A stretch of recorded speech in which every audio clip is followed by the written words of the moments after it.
Ecclesiastes is part of the wisdom literature in the Bible, along with Proverbs and Job. But unlike Proverbs, which gives us practical advice on how to live well in God's world, Ecclesiastes questions whether living well is even possible in a world that seems meaningless and absurd. The main voice in Ecclesiastes is a person called the teacher or the preacher. He claims to be a son of David and a king in Jerusalem, which makes many people think that he is Solomon, the wisest and richest king in Israel's history. But whoever he is, he's not satisfied with his life. He has tried everything: pleasure, wealth, power, knowledge, work, and even religion. But none of it has given him lasting happiness or fulfillment. He says that everything is hevel, a Hebrew word that means vapor or smoke. It's a metaphor for something that is confusing, fleeting, and unpredictable. The teacher observes three disturbing things about life that make it seem like hevel. The first is the march of time. He says that generations come and go, but the earth remains forever. No one remembers the people from long ago, and the people who come after will not remember us either. We are just a blip in the cosmic scale of time. The second disturbing thing is death. The teacher says that humans face the same fate as the animals. They all die and return to dust. It doesn't matter if you're good or bad, wise or foolish, religious or not. Death is the great equalizer that makes everything meaningless. The third disturbing thing is randomness. The teacher says that life is not fair or predictable. Sometimes bad things happen to good people, and good things happen to bad people. Sometimes wisdom pays off, and sometimes it doesn't. Sometimes hard work leads to success, and sometimes it leads to frustration. There is no guarantee that you will get what you deserve or what you expect in life. So how do we live in a world that seems so meaningless and absurd? How do we find joy and purpose in our existence?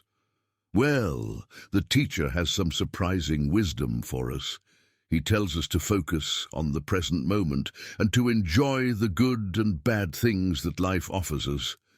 He says, "So I commend the enjoyment of life, because there is nothing better for a person under the sun than to eat and drink and be glad. Then joy will accompany them in their toil all the days of the life God has given them under the sun." The teacher is not saying that we should ignore the problems of life or escape into hedonism. He is saying that we should accept life as a gift from God and appreciate every moment of it.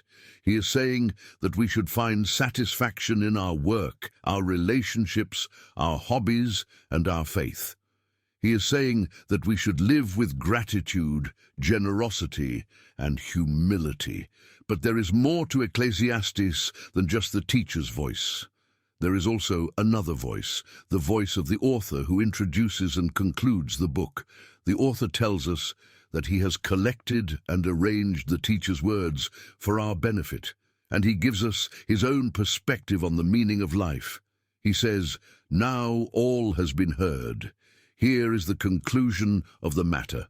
Fear God and keep his commandments, for this is the duty of all mankind. For God will bring every deed into judgment, including every hidden thing, whether it is good or evil." The author reminds us that there is more to life than what we see under the sun.